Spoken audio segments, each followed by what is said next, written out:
அன்பான தேவ பிள்ளைகள் எல்லோருக்கும் இயேசு கிறிஸ்துவின் நாமத்தில் என்னோட வாழ்த்துக்களை தெரிவித்துக் கொள்கிறேன். பிதாவாகிய தேவனாலும் நம்முடைய கர்த்தராகிய இயேசு கிறிஸ்துவினாலும் உங்கள் எல்லோரோட வாழ்விலும் கிருபையும் சமாதானமும் உண்டாவதாக என்று சொல்லி உங்களை வாழ்த்துவதிலே நான் மிகுந்த மகிழ்ச்சி அடைகிறேன்.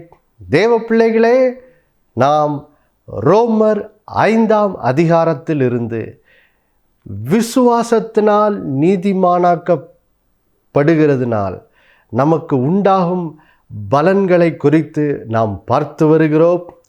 நாம் கடந்த வாரத்திலே நாம் ரோமர் 5ஆம் அதிகாரம் 3-4 வசனத்திலிருந்து எப்படி இப்பொழுது நாம் விசுவாசத்தினால் நீதிமானாக்கப்பட்டு இப்பொழுது நமக்கு தேவனிடத்தில் சமாதானம் உண்டாயிருக்கிறபடினால், இப்பொழுது இயேசு கிறிஸ்துவின் மூலமாக நமக்கு தேவனிடத்தில் சமாதானம் உண்டாயிருக்கிறபடினால், இப்பொழுது இயேசு கிறிஸ்துவை விசுவாசித்து தேவனோடு ஒரு நெருங்கிய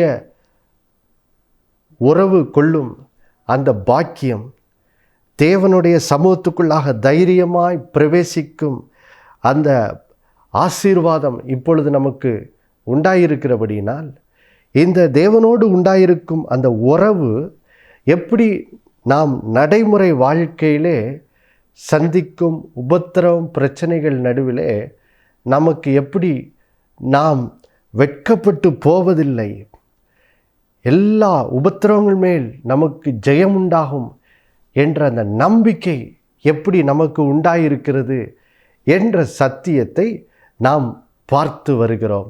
வாசிக்க கேட்கலாம். ரோமர் 5ஆம் அதிகாரம் 3, 4, 5 வசனங்களை நாம் வாசிக்க கேட்போம். அது மாத்திரமல்ல, உபத்திரவம் பொறுமையும், பொறுமை பரீட்சையும், பரீட்சை நம்பிக்கையையும் உண்டாக்குகிறதென்று நாங்கள் அறிந்து உபத்திரவங்களிலேயும் மேன்மை பாராட்டுகிறோம். மேலும் நமக்கு அருளப்பட்ட பரிசுத்த ஆவியினாலே தேவ அன்பு நம்முடைய இருதயங்களில் ஊற்றப்பட்டிருக்கிறபடியால் அந்த நம்பிக்கை நம்மை வெட்கப்படுத்தாது. தேவ பிள்ளைகளே, இங்கே வேத வசனம் நமக்கு இயேசு கிறிஸ்துவின் மூலம் இப்பொழுது நாம் தேவனோடு ஒரு உறவை, நெருங்கிய உறவை அனுபவிக்கும் ஒரு பாக்கியம் நமக்கு உண்டாயிருக்கிறது. தேவ சமூகத்துக்குள்ளே தைரியமாய் பிரவேசித்து நாம் தேவனோடு உறவாடலாம். நம்முடைய விண்ணப்பங்களை தேவனிடத்தில் இயேசு கிறிஸ்துவின் மூலமாக நாம் தெரிவித்து நம்முடைய ஜெபங்களுக்கு இப்பொழுது பதில்களை என்ன செய்யலாம், பெற்றுக்கொள்ளலாம். இப்படிப்பட்ட ஒரு பாக்கியம் இயேசுவை பற்றும் விசுவாசத்தினால் நமக்கு இப்போ உண்டாயிருக்கிறபடினால், தேவ பிள்ளைகளை இங்கே வசனம் சொல்லுகிறது பாருங்க, இந்த உலக வாழ்விலே நாம் சந்திக்கும் உபத்திரவங்கள் நடுவிலே நம்ம எப்படி இருக்கலாமா? இந்த 4ஆம் வசனம் சொல்லுகிறது, நாம் உபத்திரவங்களிலேயும் மேன்மை பாராட்டுகிறோம் என்று வேதம் சொல்லுகிறது. இந்த மேன்மை பாராட்டுகிறோம் என்ற அந்த வார்த்தைக்கு அர்த்தம் என்னவென்றால், இப்படி அதை சொல்லலாம், உபத்திரவங்கள் நடுவிலும் நாம் சந்தோஷப்பட்டு களி கூறுகிறோம் என்பதுதான் இந்த வார்த்தையினுடைய அர்த்தமாக என்ன செய்கிறது இருக்கிறது பாருங்கள். அப்போது பாருங்கள் தேவ பிள்ளைகளே, உலக வாழ்விலே நாம் பிரச்சனைகள் உபத்திரவங்களை சந்திக்கிறோம். ஆனால் இப்பொழுது இயேசு கிறிஸ்துவின் மூலம் நமக்கு தேவனோடு உறவு உண்டாயிருக்கிறபடினால் பாருங்கள், இப்போது நாம் தேவனோடு பாருங்கள் நமக்கு ஒரு உறவு உண்டாயிருக்கிறது. தேவன் நம்முடைய தகப்பனாக இருக்கிறார். இயேசு கிறிஸ்துவின் மூலம் நாம் தேவனுடைய பிள்ளைகளாக இருக்கிறோம். இப்பொழுது பரிசுத்த ஆவியானவர் நமக்குள்ளே வாசம் பண்ணுகிறபடினாலே பாருங்க, நமக்குள்ளே இருக்கிற பரிசுத்த ஆவியானவரை கொண்டு நாம் உபத்திரவங்கள் நடுவிலும் இப்பொழுது மகிழ்ந்து களி கூறுகிற ஒரு ஆசீர்வாதம் நமக்கு என்ன செய்கிறது, உண்டாயிருக்கிறது. வாழ்விலே பிரச்சனைகள் உபத்திரவங்கள் சந்திக்கும் போது நாம் இப்பொழுது சோர்ந்து போக வேண்டிய அவசியம் இல்லை. இப்பொழுது தேவனுடைய பிள்ளைகளாக இருக்கிறபடியினால், இப்பொழுது பரிசுத்த ஆவியானவர் நமக்குள் வாசமாக இருக்கிறபடியினால், இப்பொழுது ரட்சிக்கப்பட்ட நாம் வாழ்க்கையில் உபத்திரவங்களை எப்படி சந்திக்கிறோம் என்பதிலே ஒரு பெரிய மாற்றம் உண்டாயிருக்கிறது. இப்பொழுது பிரச்சனைகள் நடுவிலும் நாம் மகிழ்ந்து களி கூறுகிறவர்களாய், பவுல் பிலிப்பியர் 4:4 அந்த வசனத்தில் சொல்லுகிறது போல, நான் கர்த்தருக்குள் எப்பொழுதும் என்ன செய்கிறேன், சந்தோஷமாக இருக்கிறேன் நாங்கள் பவுல் சொல்லுகிறார் பாருங்க. அதே போல் நாமும் என்ன செய்யலாம், கர்த்தருக்குள் எப்பொழுதும் சந்தோஷமாக இருக்கிற ஒரு ஆசீர்வாதம் இப்பொழுது இயேசு கிறிஸ்துவின் மூலம் நமக்கு என்ன செய்து உண்டாயிருக்கிறது பாருங்கள். அதுவும் உபத்திரவங்கள் நடுவில் உண்டாயிருக்கு என்று சொல்லி இங்கே வசனம் என்ன செய்கிறது சொல்லுகிறது. இப்போது பாருங்கள் தேவ பிள்ளைகளே, இப்படிப்பட்ட ஆசீர்வாதம் நமக்கு உண்டாயிருக்கிறபடினால் பாருங்கள், இப்போது நம்ம கடந்த வாரத்திலேருந்து என்ன பார்க்க ஆரம்பித்தோம், ஆவியானவர், நமக்குள்ளே இருக்கிற ஆவியானவர் இப்படி உபத்திரவங்கள் நடுவிலும் சந்தோஷமாக இருக்கக்கூடிய பாக்கியத்தை நமக்கு தருகிறார். இந்த பாக்கியம் பாருங்கள் தேவ பிள்ளைகளே, நடைமுறை வாழ்க்கையிலே ஆவியானவர் உபத்திரவங்கள் நடுவிலே பாருங்கள், நாம் இந்த ஆசீர்வாதங்களில் வாழும்படி ஆவியானவர் நம்மை உபத்திரவங்கள் நடுவில் எப்படி வழி நடத்துகிறார் என்று சொல்லி கடந்த வாரத்திலிருந்து பாருங்கள் இந்த 3வது வசனத்திலிருந்து பார்க்க ஆரம்பித்தோம். மறுபடியும் அந்த வசனத்தை வாசிக்க கேட்கலாம். அது மாத்திரமல்ல, உபத்திரவம் பொறுமையும், பொறுமை பரீட்சையும், பரீட்சை நம்பிக்கையும் உண்டாக்குகிறது நாங்கள் அறிந்து.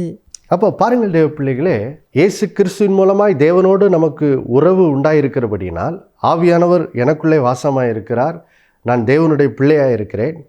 இதன் மூலம் உபத்திரவங்கள் நடுவிலும் நாம் வெட்கப்பட்டு போவதில்லை, நாம் எல்லா உபத்திரவங்கள் ஜெயம் எடுப்போம் என்ற நம்பிக்கை ஆவியானவர் மூலம் நமக்கு உண்டாகிறது.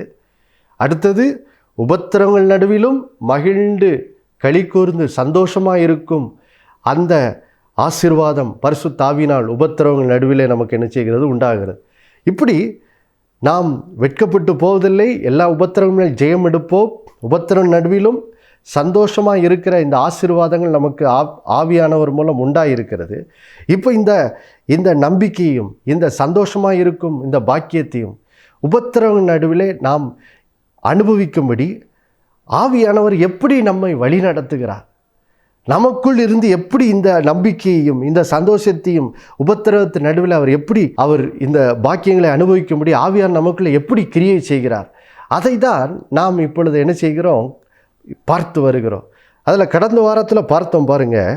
முதலாவது நம்ம பார்த்த காரியம் என்ன, ஆவியானவர் பாருங்கள் நம்முடைய வாழ்விலே நாம் உபத்திரவங்களை சந்திக்கும் போது நமக்குள்ளே ஆவியானவர் எப்படி கிரியை செய்கிறாரா, இந்த வசனம் சொல்லுது, உபத்திரவம் பொறுமையை என்ன செய்கிறதாம் உண்டாக்குகிறதாம். பாருங்கள், உபத்திரவத்தின் நடுவிலே ஆவியானவர் முதலாவது நமக்குள்ளே நடப்பிக்கும் கிரியை என்ன, உபத்திரவத்தின் நடுவிலே அவர் நமக்குள்ளே என்ன செய்கிறார், பொறுமையை என்ன செய்கிறார் உண்டாக்குகிறார். பாருங்கள், நம்ம கடந்த வாரத்தில் பார்க்க ஆரம்பித்தோம் இந்த பொறுமை என்ற வார்த்தைக்கு அர்த்தம் என்ன என்று சொல்லி. பொறுமை என்றால் என்ன அர்த்தம் பாருங்கள், உபத்திரவம் வாழ்க்கையில் வரும் பிரச்சனைகள் என்னை கீழே தள்ளி விட வேண்டும், நான் சோர்ந்து போக விட வேண்டும் என்று சொல்லி அந்த உபத்திரவம் நமக்கு விரோதமாய் வந்து நமக்கு விரோதமாக என்ன செய்கிறது, கிரியை செய்கிறது. ஆனால் ஆவியானவர் என்ன பண்ணுகிறார், எனக்குள்ளே வாசமாக இருக்கிறார். இயேசு கிறிஸ்துவின் மூலம் பிதாவாகிய தேவனோடு எனக்கு உறவு உண்டாயிருக்கிறது.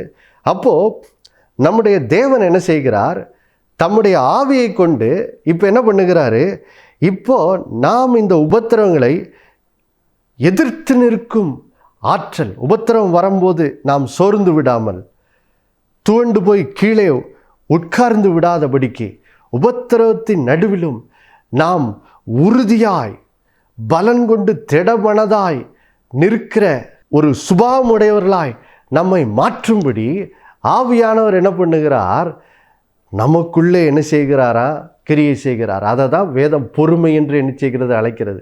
பொறுமை என்றால் என்ன அர்த்தம், உபத்திரவம் வரும்போது துவண்டு விடாமல் பலன் கொண்டு திடமனதாக இருந்து பிரச்சனை நடுவிலும் ஒரு உறுதியான இருதயத்தோடு பலன் கொண்டு திடமனதாய் நிற்கிற ஒரு இருதயத்தோடு பாருங்க நிற்கிற ஒரு சுபாவம், ஒரு ஆற்றல் தான் பொறுமை என்று சொல்லி வேதம் என்ன செய்கிறது அழைக்கிறது. பாருங்கள், அப்போது பாருங்கள் தேவ பிள்ளைகளே, அதனால்தான் பாருங்கள் நம்முடைய வாழ்வில் உபத்திரவம் வரும்போது ஒரே நாளில் கர்த்தர் நமக்கு உபத்திரவத்திலிருந்து எல்லா உபத்திரம் மேலும் ஜெயத்தை தருவதில்லை, எல்லா பிரச்சனைகளிலிருந்து உடனடியாக நமக்கு விடுதலையை தந்து விடுவதில்லை.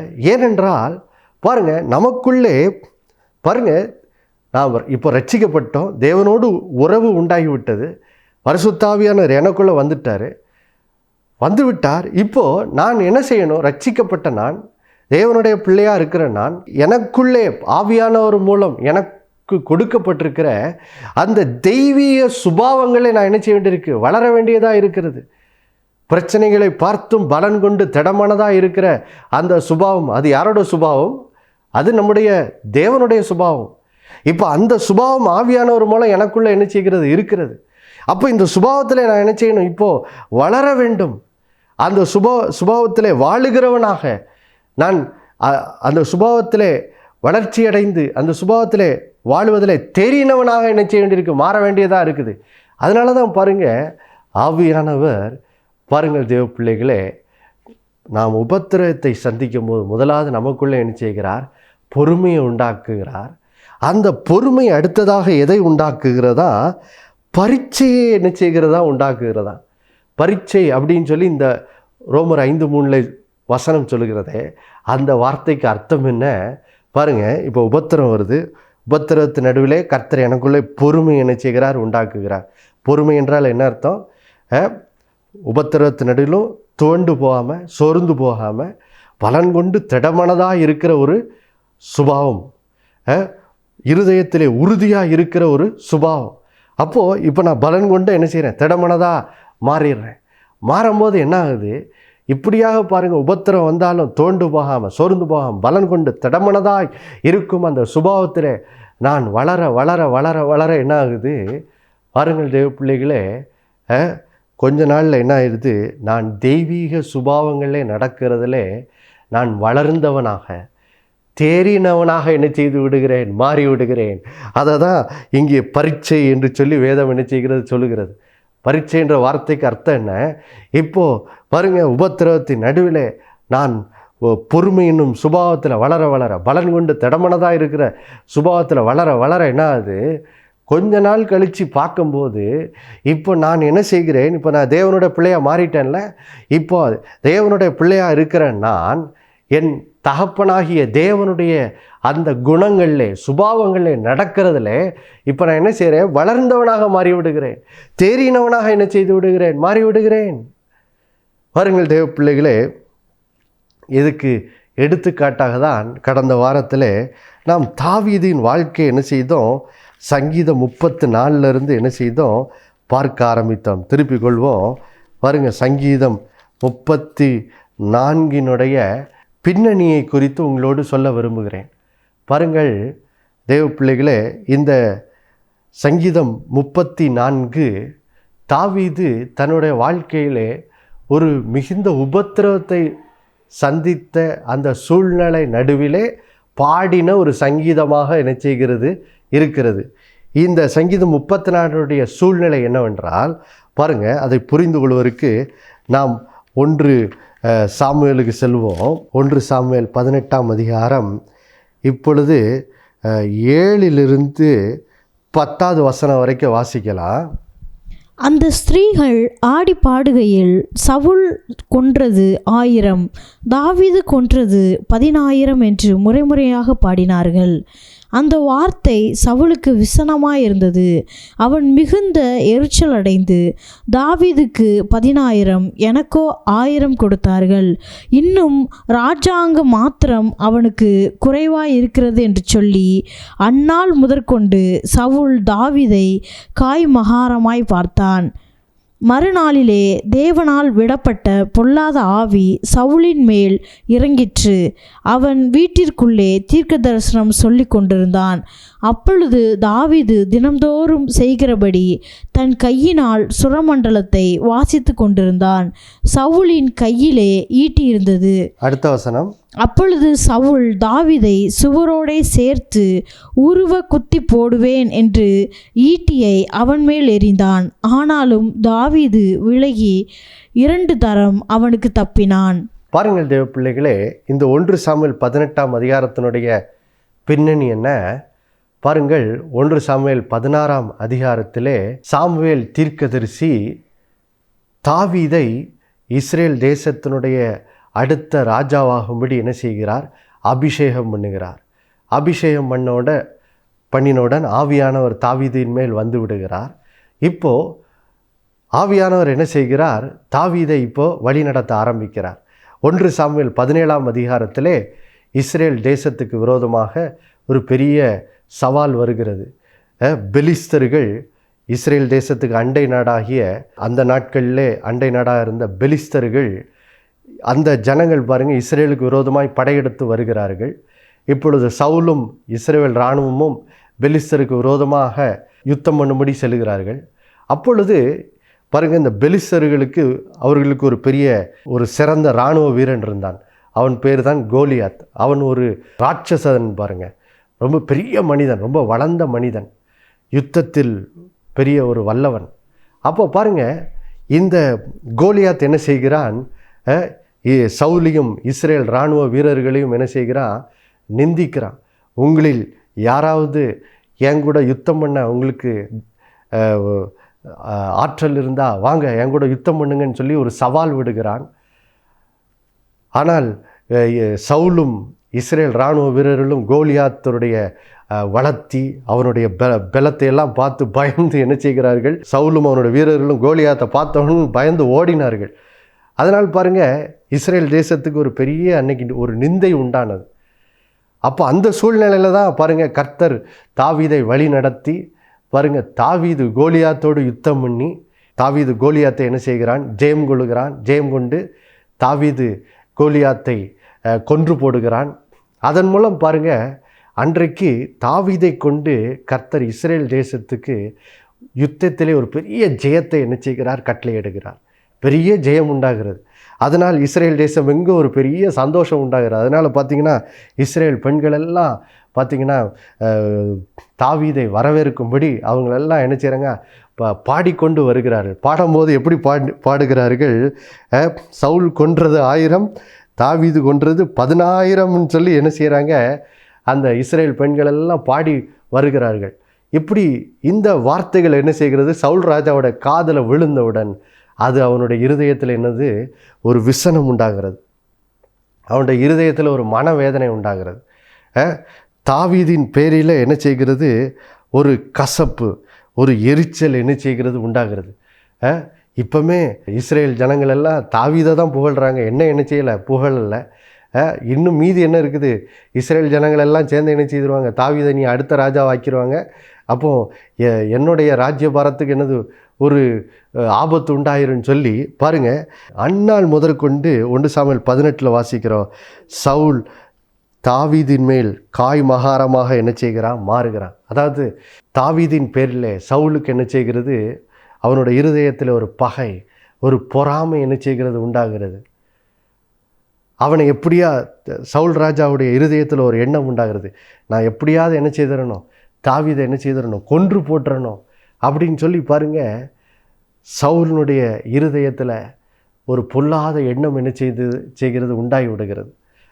அதனால் பாருங்கள், அந்த நாள் முதற்கொண்டு சவுல் தாவீதை கொல்றதுக்கு பல முயற்சிகளை என்ன செய்ய ஆரம்பிக்கிறான். இப்படி தொடர்ந்து சவுல் தாவீதை கொல்லுவதற்கு முயற்சி செய்து கொண்டே இருந்தபடினால் கடைசியில் தாவீது உணர்கிறான், நான் உயிர் பிழைக்கணும்னா இந்த சவுலை விட்டு நான் என்ன செய்யணும், தப்பி ஓடினா தான் உயிர் பிழைக்க முடியும் என்று உணர்ந்து 1 சாமுவேல் 21ஆம் அதிகாரத்திலே தாவீது சவுலுக்கு தப்பி என்ன செய்கிறான், பெலிஸ்தர் தேசம், அதாவது இந்த கோலியாத்தினுடைய தேசமாகிய இந்த பெலிஸ்தர் தேசத்தில் உள்ள காத் என்னும் பட்டணத்துக்கு என்ன செய்கிறான், ஓடுகிறான். ஓடும்போது என்ன ஆகுது, ஏற்கனவே சவுலுக்கு தப்பி தான் தாவீது இங்கே என்ன செய்திருக்கிறாரு, ஓடி வந்திருக்கிறாரு, உயிர் தப்பி ஓடி வந்திருக்கிறாரு. இப்போ ஒரு தனி மனிதனாக இருக்கிறாரு. தனி மனிதனாக இருக்கும்போது பாருங்கள், காத் என்னும் பட்டணத்துக்கு வருகிறாரு. வந்து அங்கே தஞ்சம் புகழான்னு பார்க்குறாரு. அங்கேயும் என்ன செய்கிறது, பிரச்சனை வருகிறது. பாருங்கள், வாசிக்க கேட்கலாம். 1 சாமுவேல் 21ஆம் அதிகாரத்தில் 10 to 12 வசனம் வாசிக்கலாம். அன்றைய தினம் தாவீது எழுந்து சவுலுக்கு தப்பியோடி காத்தின் ராஜாவாகிய ஆகீஸினிடத்தில் போனான். ஆகீஸின் ஊழியக்காரர் அவனை பார்த்து, தேசத்து ராஜாவாகிய தாவீது இவன் அல்லவோ? சவுல் கொன்றது 1000, தாவீது கொன்றது 10,000 என்று இவனை குறித்தல்லவோ ஆடல் பாடலோடே கொண்டாடினார்கள் என்றார்கள்.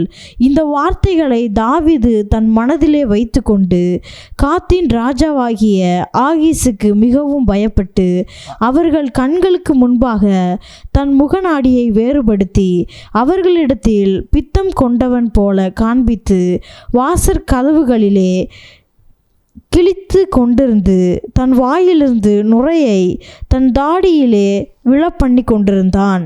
தொடர்ந்து வாசிக்கலாம். அப்பொழுது ஆகீஸ் தன் ஊழியக்காரரை நோக்கி, இதோ இந்த மனுஷன் பித்தம் கொண்டவன் என்று காண்கிறீர்களே, இவனை நீங்கள் என்னிடத்தில் கொண்டு வந்தது என்ன? எனக்கு முன்பாக பைத்திய சேஷ்டை செய்ய நீங்கள் இவனை கொண்டு வருகிறதற்கு பைத்தியக்காரர் எனக்கு குறைவாக இருக்கிறார்களோ? இவன் என் வீட்டிலே வரலாமா என்றார்கள். அடுத்த வசனம். தாவீது அவ்விடத்தை விட்டு தப்பி அதுல்லாம் என்னும் கெபிக்கு போனான். அதை அவன் சகோதரரும் அவன் தகப்பன் வீட்டார் அனைவரும் கேட்டு அங்கே அவனிடத்திற்கு போனார்கள். அப்போ பாருங்கள் தேவ பிள்ளைகளே, இங்கே தாவீது சவுலுக்கு தப்பி அங்கே பெலிஸ்தர் தேசத்துக்கு ஓடுகிறான். அங்கே சென்றால் ஒருவேளை நம்ம உயிர் பிழைத்து கொள்ளலாம் அப்படின்னு சொல்லி நினச்சிட்டு தான் இப்போ அங்கே காத் என்ற அந்த பெலிஸ்தர்களுடைய ஒரு பட்டணத்துக்கு ஓடுகிறான். அங்கே ஓடும்போது அங்கே உள்ள பெலிஸ்தர்கள் என்ன செய்கிறார்கள்? தாவீதை அடையாளம் கண்டு கொள்கிறார்கள். இவனல்லவோ நம்முடைய வீரனாகிய கோலியாத்தை கொன்றவன், இவனை குறித்தல்லவோ இஸ்ரேல் ஜனங்கள் பாடினார்கள். சவுல் கொன்றது 1000, தாவீது கொன்றது 10,000 சொல்லி பாருங்கள். அங்கே உள்ள அந்த பெலிஸ்த வீரர்கள் என்ன செய்கிறார்கள்? இங்கே தாவீதை அடையாளம் கண்டவுடன் பாருங்கள், இப்போ அந்த வீரர்கள் எல்லாம் தாவீதை பிடிச்சி கொண்டு போய் அவங்க ராஜாவாகிய அந்த ஆக்கீஸின் இடத்துல கொண்டு போய் விட்டு ராஜாவின் இடத்துல தாவீதை குறித்து சொல்லுகிறார்கள். உடனே பாருங்கள், அங்கேயும் தனக்கு அடைக்கலம் இல்லை, அங்கேயும் தன்னுடைய உயிருக்கு ஆபத்து என்று சொல்லி தாவீது உணர்ந்து மிகவும் பயந்து, இப்போ பாருங்கள், அங்கே அந்த காத் பட்டணத்திலே உள்ள அந்த ராஜாவுக்கு முன்பாக ஒரு பைத்தியக்காரனை போல் என்ன செய்கிறார்? நடித்து உடனே அந்த ராஜா அந்த பெலிஸ்தர் ராஜா சொல்கிறார், என்னப்பா என் நாட்டில் பைத்தியக்காரன் போதுமானது இல்லைன்னு சொல்லி இவனையும் கொண்டு வந்திருக்கேன்னு சொல்லி அங்கே சொன்னவுடன் பாருங்கள், அங்கிருந்து பாருங்கள் தாவீது தப்பி ஓடி பாருங்கள், இப்போ அதுலாம் இன்னும் ஒரு குகைக்கு என்ன செய்கிறார்? ஓடி வருகிறார். பாருங்கள் தேவ பிள்ளைகளே, இந்த சூழ்நிலை நடுவில் தான் பாருங்கள் தாவீது அந்த சங்கீதம் 34 சங்கீதம் 56 என்ன செய்கிறார்? பாடுகிறார். இப்போ நம்ம சங்கீதம் 56க்கு செல்வோம். பாருங்கள், சங்கீதம் 56க்கு செல்வோம். பாருங்கள், நம்ம எந்த பின்னணியிலே தாவீதை குறித்து பார்த்து வருகிறோம். பாருங்கள் தேவ பிள்ளைகளே, இப்போ சங்கீதம் 56க்கு போவோம். 3-4 வசனத்தை நாம் வாசிக்க கேட்போம். நான் பயப்படுகிற நாளில் உம்மை நம்புவேன், தேவனை முன்னிட்டு அவர் வார்த்தையை புகழுவேன். தேவனை நம்பியிருக்கிறேன், நான் பயப்படேன், மாம்சமானவன் எனக்கு என்ன செய்வான்? பாருங்கள் தேவ பிள்ளைகளே, நாம் ஏன் இப்பொழுது தாவீது ராஜாவினுடைய வாழ்க்கை குறித்து தியானித்து வருகிறோம்? அந்த ரோமரில் பார்த்தோம் அல்லவா, எப்படி ஆவியானவர் உபத்திரவத்தின் நடுவிலே நமக்குள் பொறுமையை உண்டாக்கி பொறுமையிலே வழி நடத்தி பின்பு நமக்குள்ளே பாருங்கள் தேவனுடைய சுபாவங்களை நடக்கிறதிலே நம்மை தேறினவர்களாக நம்ம என்ன செய்கிறார்? ஆவியானவர் என்ன செய்கிறார்? நம்மை மாற்றுகிறார் என்று சொல்லி ரோமர் 5:3 நம்ம என்ன செய்தோம்? பார்த்தோம். இப்போது இந்த சத்தியத்தை நடைமுறை வாழ்க்கையிலே தேவன் எப்படி தாவீதினுடைய வாழ்க்கையில் அதை செய்தார், இதே போல் நம்முடைய வாழ்க்கையிலும் எப்படி செய்வார் என்பதை கற்றுக்கொள்ளும்படி தான் நாம் இந்த காரியங்களை என்ன செய்கிறோம்? பார்த்து வருகிறோம். பாருங்கள் தேவ பிள்ளைகளே, இங்கே சங்கீதம் 56வது சங்கீதம் இந்த சங்கீதம் எந்த பின்னணியிலே எழுதப்பட்டது?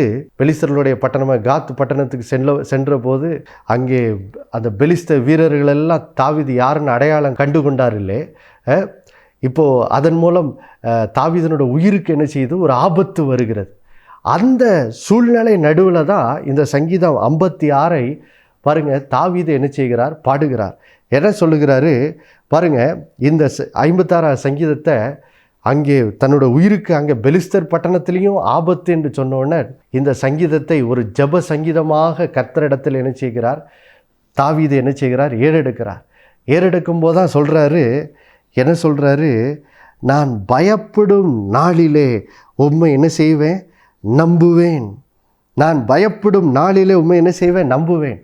அங்கே நாம் பார்த்தோம் அல்லவா, 1 சாமுவேல் 21ஆம் அதிகாரத்தில் எல்லாரும் தாவீது யாருன்னு அடையாளம் கண்டு கொண்டு போய் அவனை அந்த ஆக்கீஸ் ராஜாவுக்கு முன்னாடி விட்டவுடன் சூழ்நிலை தனக்கு விரோதமாய் மாறிவிட்டது, உயிருக்கு ஆபத்துன்னு சொன்னவுடன் தாவீது என்ன செய்கிறார்? அங்கே பயந்தார் என்று சொல்லி வாசிக்கிறோம். அந்த பயந்த சூழ்நிலை நடுவில் தான் பாருங்கள், இங்கே தாவீது என்ன செய்கிறார்? கர்த்தரை நோக்கி ஒரு ஜபம் பண்ணி இந்த வார்த்தைகளை சொல்லுகிறார். கர்த்தரை நோக்கி சொல்கிறாரு, ஆண்டவரே, நான் பயப்படும் நாளிலே உம்மை என்ன செய்வேன்? நம்புவேன், நம்புவேன். இப்போ 1-2 வசனங்களை வாசிக்க கேட்போம். தேவனே, எனக்கு இரங்கும். மனுஷன் என்னை விழுங்க பார்க்கிறான். நாள்தோறும் போர் செய்து என்னை ஒடுக்குகிறான். என் சத்துருக்கள் நாள்தோறும் என்னை விழுங்க பார்க்கிறார்கள். உன்னதமானவரே, எனக்கு விரோதமாய் அகங்கரித்து போர் செய்கிறவர்கள் அநேகர். பாருங்கள் தேவ பிள்ளைகளே, பயப்படும் சூழ்நிலை நடுவிலே தாவீது பாருங்க கர்த்தரை நோக்கி என்ன செய்கிறார்? ஜபம் பண்ணுகிறார். கர்த்தரை நோக்கி என்ன செய்கிறார்? கூப்பிடுகிறார். கூப்பிட்டு, தேவனே எனக்கு என்ன செய்யும்? இறங்கும் அப்படின்னு சொல்லிட்டு பாருங்கள், தன்னுடைய பிரச்சனை நடுவில் கர்த்தரை நோக்கி ஜெபம் பண்ணி அறிக்கை பண்ணுகிறார். ஆண்டவரே, நான் பயப்படும் நாளிலே உம்மை என்ன செய்வேன்? நம்புவேன் ஆண்டவரே, நான் நம்புவேன் ஆண்டவரே. அப்போது பாருங்கள் தேவ பிள்ளைகளே, இங்கே பிரச்சனை வருகிறது. இந்த பிரச்சனை நடுவில் கர்த்தர் எப்படி தாவீதின் வாழ்க்கையில் பாருங்கள் அவரை பலன் கொண்டு தடமனதாக மாற்றுகிறார். பாருங்கள், சத்துருக்கள் முன்னாடி அவர் பயந்து கொண்டிருக்கிறார். ஆனால் அதன் நடுவிலே பாருங்கள், தாவீது தன்னுடைய தெய்வீக சுபாவங்களை வளரும்படி கர்த்தர் நடத்துகிறார். பாருங்கள், அவர் ஜெபிக்கிறார். மிகவும் உயிருக்கு ஆபத்து நிறைந்த சூழ்நிலையில் கர்த்தரை நோக்கி ஜெபிக்கிறார். ஆண்டவரே, நான் பயப்படும் நாளிலே உம்மை என்ன செய்வேன்? நம்புவேன். நான் பயப்படும் நாளிலே ஆண்டவரே நீர் எனக்கு உதவி செய்வீர் என்று நம்பி கர்த்தரை நோக்கி என்ன செய்கிறார்? கூப்பிடுகிறார். பாருங்கள், கூப்பிடும் போது தான் இந்த சூழ்நிலையில் கர்த்தர் அவருக்கு எப்படி பதிலளித்தாருன்னு சொல்லி தான் சங்கீதம் 34 சொல்கிறாரு. நான் கர்த்தரை அங்கே 4-6 வசனத்தில் சொல்கிறாரு, என்னோடய இடுக்கன் நடுவிலே, என் பயத்தின் நடுவிலே கர்த்தரை நோக்கி கூப்பிட்டேன். கர்த்தர் கேட்டு என்னை பயத்திலிருந்து விடுவித்து என்னுடைய நெருக்கத்திலிருந்தும் என்னை விடுவித்தார்னு சொல்லி அங்கே அறிக்கை பண்ணுகிறார். பாருங்கள், அப்போது பாருங்கள் தேவ பிள்ளைகளே, நாம் இந்த சங்கீதத்திலேருந்து தொடர்ந்து அடுத்த வாரம் நம்ம தொடர்ந்து தியானிக்க போகிறோம். பாருங்கள், இங்கே நம்ம பார்க்குறோம் தாவீதை எப்படி நெருக்கத்தின் நடுவிலே கர்த்தர் அவனை பொறுமைக்குள்ளே நடத்தி அவன் தெய்வீக சுபாவங்களை வளரும்படி செய்கிறார். பாருங்கள், நெருக்கத்தின் நடுவில் தாவீது ஒரு கர்த்தருடைய பிள்ளை. அப்போ அவர் கர்த்தரை நோக்கி பாருங்கள், கர்த்தரோடு இருக்கிற அந்த உறவில் நடக்கிறார். கர்த்தரை நோக்கி கூப்பிட்றார். கூப்பிட்டு தன்னுடைய தகப்பன் தன்னை நெருக்கத்தின் நடுவிலே எப்படி தன்னை விடுவிக்கிறவராக இருக்கிறார் என்பதை அவர் என்ன செய்கிறார்? அனுபவிக்கிறார். பாருங்கள், அப்போது பாருங்கள் தேவ பிள்ளைகளே, இந்த நாட்களில் உங்கள் வாழ்க்கையில் கூட நீங்கள் சில நெருக்கம் பிரச்சனை நடுவில் போய்கிட்டு இருக்கலாம். கர்த்தர் சொல்கிறாரு, பயப்படாதீங்க, பயப்படாதீங்க. இந்த சூழ் நடுவில் கர்த்தர் சொல்கிறாரு, இப்போ இது நீங்கள் தெய்வீக சுபாவங்களை வளரும் நாட்கள். அதனால் நீங்கள் என்ன பண்ணுங்கள், தாவீதை போல நீங்கள் பயந்து கொண்டிருக்க அந்த வேளையில் கர்த்தரை நோக்கி என்ன செய்யுங்க? கூப்பிட ஆரம்பிங்க. கர்த்தரோடு ஒரு உறவு உங்களுக்கு உண்டாயிருக்குது அல்லவா, அந்த உறவை என்ன செய்யுங்க? ப்ராக்டிஸ் பண்ணுங்கள், ஜெபம் பண்ணுங்க. கர்த்தாவே, இந்த நெருக்கத்தை நடுவில் உம்மை நோக்கி கூப்பிடுகிறேன் ஆண்டவரே, எனக்கு உதவி செய்யுன்னு சொல்லுங்கள். இந்த பயப்படும் நாளில் உம்மை நான் நம்புவேன்னு கர்த்தரை நோக்கி சொல்லுங்கள். அப்படி செய்யும்போது கர்த்தர் தாவீது எப்படி தன்னுடைய நெருக்கத்தின் நடுவிலே கர்த்தர் தன்னை விடுவித்தார் என்பதை அவர் எப்படி அறிக்கை செய்து பாருங்கள், அதன் மூலம் கர்த்தரோடு இருக்கிற உறவில் அவர் எப்படி வளர்ந்து பாருங்கள், அவர் பலன் கொண்டு திடமனதாய் மாறினாரோ, அதை போல் நீங்களும் என்ன செய்யலாம்? உங்களோட உபத்திரவத்தின் நடுவிலே நீங்களும் என்ன செய்யலாம்? மாறி இதன் மூலம் பாருங்கள் தேவ பிள்ளைகளே, நீங்கள் தெய்வீக சுபாவங்களிலே வளருவீர்கள். வளரும்போது ஆவியானவர் நீங்கள் மகிழ்ந்து களி கூறுகிற ஆசீர்வாதத்தை, நான் வெட்கப்பட்டு போவதில்லை என்ற நம்பிக்கையில் வாழுகிற அந்த நம்பிக்கையில் வாழுகிற ஆசீர்வாதத்தை பாருங்கள் நடக்கும்படி ஆவியானவர் உங்களை வழி நடத்துவதை நீங்களும் என்ன செய்வீர்கள்? அனுபவிப்பீர்கள். நாம் ஜெபித்து முடிக்கலாம். பரலோக பிதாவே, இயேசுவின் நாமத்தில் ஜெபிக்கிறோம். கேட்ட நல்ல வார்த்தைகளுக்காய் நன்றி ஆண்டவரே. இந்த வார்த்தைகளை உடைய பிள்ளைகள் கேட்டு ஆண்டவரே, உபத்திரத்து நடுவிலும் தாவீதை போல உம்மை நோக்கி ஜெபித்து ஆண்டவரே உம்மோடு இருக்கிற உறவிலே வளரவும், நீர் அவர்களை ரட்சிக்கிறதை அவர்கள் அனுபவித்து இதன் மூலம் நான் பிரச்சனை நடுவில் வெட்கப்பட்டு போக மாட்டேன் என்ற நம்பிக்கையில் வளர உம்முடைய பிள்ளைகளுக்கு உதவி செய்யுங்க. இயேசுவின் மூலம் வேண்டிக் கொள்கிறோம் நல்ல பிதாவே, ஆமேன். மறுபடியும் அடுத்த வாரம் சந்திக்கிறேன் நினைப்புட்டுக்கிறேன். இயேசுவே ஆண்டவர். ஒவ்வொரு நாளும் அவர் மேல் விசுவாசம் வைத்து வாழுங்கள். ஆமேன்.